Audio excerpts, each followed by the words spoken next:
guys, welcome back to my Practically Imperfect Life. Today I am outside of my homeschool room and out in my garden because I wanted to share a bit about what we are doing as far as gardening for food production for our family. Now, we do not live on a huge farm where we are growing absolutely everything that we eat, but we have been making a conscious effort to gradually increase the amount of things that we are growing and saving from our garden in order to be eating things that we know what's gone into them, and so we know exactly what it is that we are taking in with our meals. And I thought it would be great to give you guys some tips on just how I got started and ways that you can start doing gardening at home. I think especially if you are a homeschool family, this is a fantastic skill to be teaching your kids. They can be outside at all different ages, helping you with different stages of preparing your garden, tending your garden. They can help with seed starting. I mean, just think of all of the lessons that you can work into that on a day-to-day basis. Plus, these are great just practical life skills. I've met a lot of people who have said, well, I wish I knew how to garden, or I wish I knew how to can, or every plant I get seems to just die. And this is just something that I've enjoyed teaching my own kids, and it's something that our whole family has really benefited from. So let's go through just a couple of steps on how to get started. First of all, evaluate your space. We don't all live on large bits of property or have huge farms to grow things on. We live on about 3 acres, which will seem considerable to some people and will seem small to others. It's a great amount of land for us, at least with a lot of potential to expand our gardens and to do different things on our property. But my first home actually just had a really small backyard, and I got started with just a little 4 by 8 foot raised bed, and I was growing things from there. Plus, I was learning how to grow things in pots, things I could put on my patio or on my porch and be able to get produce out of. So look at your space and think, well, what am I willing to dedicate to a garden? Do I have a small bit? Do I have a larger amount?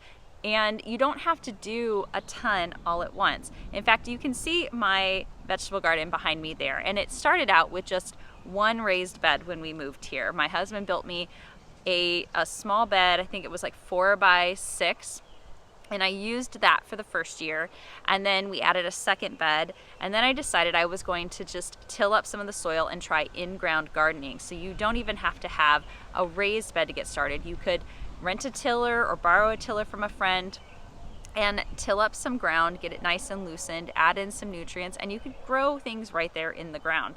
And that's what we did out here for a couple of years. Then I decided I simply wanted to have more raised beds. We get a lot of rabbits and a lot of deer around here, so getting things up off the ground just works better for us. But I still do have some large in-ground beds as well. But look at your space. What is it that you have to work with? If you have a very small amount of space, you could consider growing things in pots or look into investing into something like a green stalk garden. So these are vertical gardens that have different pockets, and you can grow lots of different things in there, from strawberries to different things like carrots. You can do radishes, you could do different types of lettuce. I mean, there's a wide variety. Obviously, something that's going to vine out or cover a big area, you wouldn't be able to do in a vertical garden like that, but you can still do quite a few things. But if you do want to do things that are vining, consider doing vertical trellises like we do for our cucumbers. We plant them at the base of a trellis and we train them to grow up, so that way we can have lots of cucumbers without having them vining out everywhere. And we do something similar with beans. We grow pole beans up on trellises as well, which allows us to get a lot of things in a very small amount of space in the garden bed. Once you've determined how much space you're going to allocate to your garden, take a real good look at it and decide what is it you're going to need to do to that space to make it an appropriate growing environment. That might mean getting some raised beds. Now, we have built raised beds before. We actually have 2 in our garden right now that were built from cedar planks that my son and my husband made for me. And I can tell you that they held up great for several years, but they are starting to get to that point where they are rotting and they are going to need to be replaced. So that is something to consider. Now, most of my beds now are a metal bed, and I got these off of Amazon, and they were actually very inexpensive. I was able to purchase 12 in 1 year and really expand our raised bed garden in that way. And I'll link them down below for you if you would like to check them out. They were very easy to put together. They are holding up really well. They're about 12 inches high, but they do come in some taller heights if you don't want to have to bend down so much to get into your garden. But they have worked out beautifully for us for a very reasonable cost.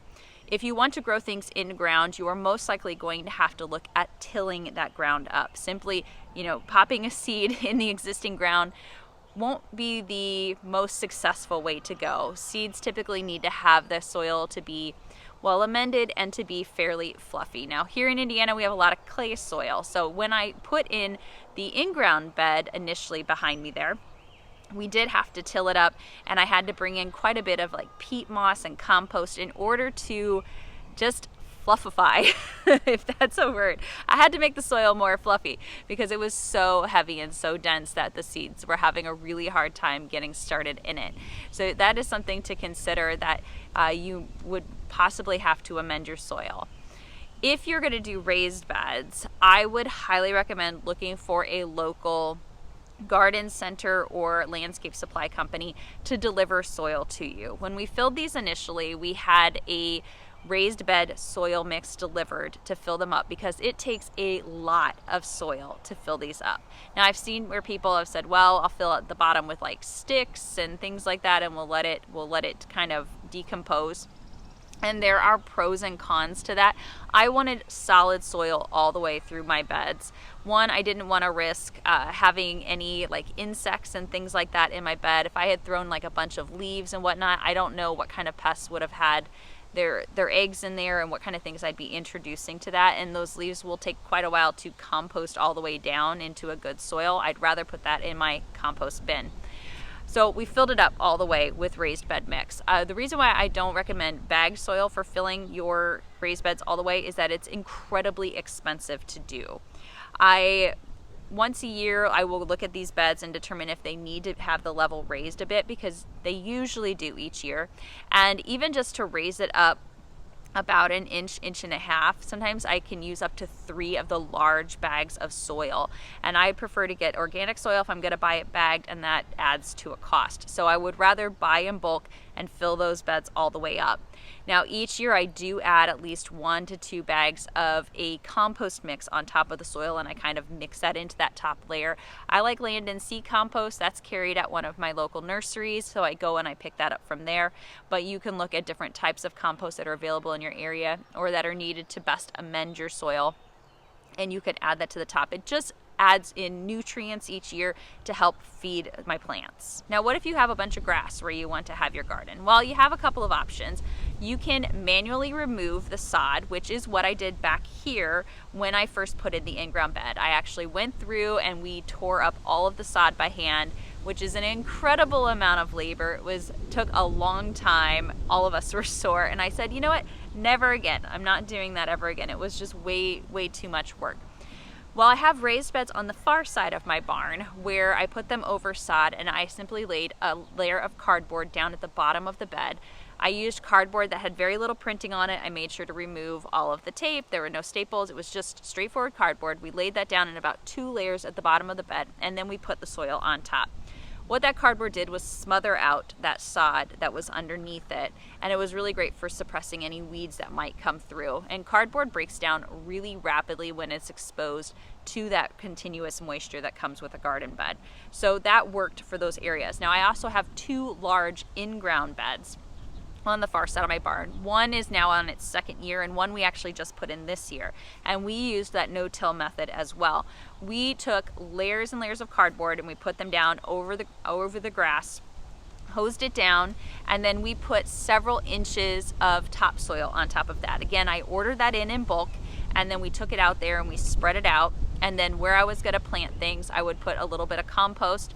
And we were able to plant in those actually on the 1st year. I simply used my garden auger. I drilled the hole that went through the topsoil and through the cardboard, and then I planted things down in the bottom. Now I chose to do vining crops in these on their 1st year because vining crops typically will do well in that environment. Now I have a lot of different things growing in the in-ground bed that is on its 2nd year, and I will show you that here in a minute. But that is a great way to do a large expansion without a ton of physical labor. Yes, you have to move the soil, and yes, you have to spread it out, but removing sod it's just really labor intensive, and I wanted to avoid that if I could. And it's worked out really well for us. So some people are completely against the whole no-till method and some are for it. I feel like it has done a really nice job for us. It's allowed us to do 2 very large in-ground beds for very little money. The wind is really starting to pick up, so we're relocating a little closer to the house. So hopefully the mic's not picking up a whole bunch of wind in the background. I apologize if it is. All right, so we've chosen a garden space. We've looked at what we need to do to get that ready. And now you really need to decide, do you want to be an organic gardener? Do you want to be a semi-organic gardener? Or do you just not care? The reason why I say that is because if you're going to go for true organic gardening, you're going to need to be paying attention to what you're growing your plants in, as well as what you're adding to it and what you're treating them with from seed to harvest. We use an organic seed starting mix. I got mine from the Espoma brand, which worked really well for all of my different seedlings this year. I use organic fertilizers. When I first plant everything, I use Biotone starter fertilizer. I use this with everything. So food crops, flowers, perennials, evergreens, everything. Biotone is a fertilizer that focuses on strong root development. So it's not going to make it produce more vegetables or make it produce more blooms. It's strictly to make for a really healthy plant, because strong roots mean that that plant can best take up nutrients and water throughout the growing season. And I've had a lot of success by making sure that I'm adding that in for all of my plants. It's simply just throw it in the hole when you're getting started, or with things like the raised bed, I just dump a bunch on the top, mix it into the topsoil, and I go from there. I also use organic fertilizers at different times of the year. So Garden Tone is something that I use specifically for the things that I'm growing in the vegetable garden, and then I use Berry Tone for things like my blueberries and my strawberries. So these are fertilizers that are, again, by the Espoma brand, so they're organic. They make a lot of great products if you have other plants in your garden you're wanting to fertilize. They have plant tone, they have a flower tone, and I will use different mixes on different plants. Typically things that are perennial, I will only fertilize them twice a year. With the garden, I will usually keep that on a rotation. I might fertilize it like once every 3 to 4 weeks from the time I plant it until the time I harvest, and that's just going to give it a good amount of nutrients to just help, again, boost that production and keep it continuously providing us with food until the first frost takes everything out. So just consider that. I mean, you don't have to go the full organic route, especially if you're gardening on a budget and you can't afford all of these organic products. Not that they're wildly expensive, but there is an added cost if you're going to choose organic products versus things that have, well, you know, more synthetic things added to it. But you can pick and choose what you'd like to do. I personally think that if you are having to pick or choose, I would definitely look for your organic fertilizers and your organic pest control products if you're going to need them, because a lot of times those are going like right on top of your plants. So looking for things like Captain Jack's dead bug if you are having to deal with certain pests that are starting to nibble on your leaves or are causing a problem with your plants. That's a great way to control those without adding in some questionable chemicals to your foods. So we've got our garden space, we've taken a look at it, we've determined how we want to grow things. What exactly should you grow? Well, that is going to vary depending on your family and what it is that you guys enjoy eating, and also a bit on your growing season. So here in Indiana, we have a pretty decent growing season. I was able to get almost everything in the ground the week before Mother's Day, and typically we won't have our first hard frost until the first week of October, which gives me a pretty decent amount of time to grow things. Plus, in that early spring, I can get crops in of things like spinach and lettuce, and I can possibly get some of those crops in near the end. If I really want to, I can extend my growing season by adding some frost cloths and being able to kind of create some little cozy areas in the beds to be able to raise some cold weather crops. But if you have a short growing season, you are going to want to look at things that will produce their fruits or vegetables in a fairly short amount of time, or that have a shorter maturity date. A lot of the seed packets that you'll find for different fruits and vegetables will give you that information on the back. It'll tell you how long it needs to actually produce something for you. So if you know that your growing season is only 100 days, but something takes 120 days to produce its fruit, you either have to start those seeds way early indoors and have them grown to a certain point that you can get them outside and still get something from them, or you're going to need to look for something that's more of a more of a short season crop, or that gives things in a much shorter time frame. So consider that, but also consider what is it your family will actually eat. I have definitely have years where I've grown things and we just didn't end up needing it. For example, I no longer grow cherry tomatoes because nobody in my family likes to eat cherry tomatoes. And I don't know why. For years I thought, well, one of my tomato plants needs to be a cherry tomato. No more. We strictly choose varieties that we know we're going to use. I also don't grow things like eggplant, rhubarb, and just things like that I just know we won't have. Instead, I focused in on foods that, one, everybody in my family enjoys and that we can use in a lot of different ways. And I'll kind of take you through and show you some of the things that we've chosen to grow, but really look at what your family will actually eat. Just because something will grow easily in your garden doesn't mean that it's worth growing if nobody wants to have it. So that is something to consider. Also consider how it is you're going to be utilizing that food and storing that food. Your garden, if you tend it well, will give you far more than you can eat fresh. I mean, there have been days where I have gone out to the garden and I'm coming in with basketfuls of vegetables.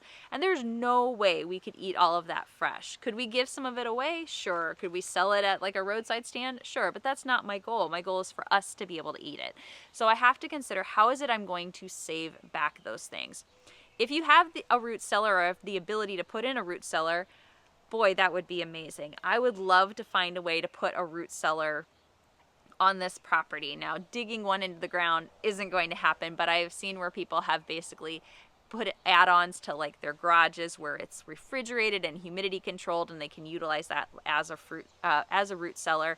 And that would be to store back things like your squashes, extra pumpkins, potatoes, onions, and things like that. Things that need a certain amount of cold, but also a certain amount of humidity to basically keep them fresh for a really long time. And with proper temperature and humidity control, root vegetables especially can last almost a year in that storage and still be fine to eat. So that is definitely a long-term goal for us, but it is not something we have now. So my options are to freeze things and to can things. Canning is a fantastic way to save a lot of different types of fruits and vegetables. And if you are brand new to canning, I recommend checking out the Ball Mason Jar Company. You know, like they're that brand that you see everywhere, right? As we get into like August, September, you'll see tons of displays at all of the stores with their jars and like different kinds of things that they sell. But their website is a remarkable source of information. You can look up almost every fruit or vegetable and it will tell you ways that you can can it. It will give you recipes if you want to make different types of soups and can them, if you want to make different types of sauces. I believe you can even look how to do different types of meats as well. But it'll tell you what you need to make sure that you have or what you add to it, how much space you need to leave at the tops of jars, whether it needs to be pressure canned or water bath canned, because there are some things that are not safe to water bath can. You have to pressure can them, and it'll just give you all of that information. And I had learned so much over the years. From there, I have a bunch of favorite recipes that are saved and techniques that I've learned that I utilize year after year when I'm canning. So we can a lot of different things. The other thing that I do is freeze things. So right now I'm shopping around for another big deep freezer. I'd love to add another big one to my garage to be able to really ramp up our storage. But things like potatoes, I will slice them or dice them up and basically get them either into a hash brown form or to like a French fry form, and then we'll save those. I will dice up peppers and onions. I've even got some tomato sauces that I didn't can, like I didn't have enough to fill a full can, so I filled a gallon size bag and laid it flat and I froze that. Your freezer is a great way to save back a lot of different things, or things that would just be more difficult to can, or that you might not like the way that they taste once they are canned. So it's also great for things like your cauliflower, your carrots, your broccoli. All of that stuff can be frozen. So I hope you enjoyed this little peek at our garden, what it is we have going in it this year, and how we're planning to use it to provide food for our family. I also hope some of the tips on getting started are helpful for you. Again, I would highly recommend checking out Garden Answer for a lot of information if you want to do good organic gardening. She's got a wealth of information on her site and different types of products she recommends if that's the route you want to go. And just remember that it doesn't have to be perfect to be awesome for your family. Our garden is far from perfect. There are always things that I'm wanting to add or fix or change. And a garden is going to have pests that you're going to have to deal with from time to time. A garden is going to have weeds that you have to deal with kind of all the time, but it can still be a really enjoyable experience for you and for your family. Don't be discouraged if you don't have a lot of success with one thing.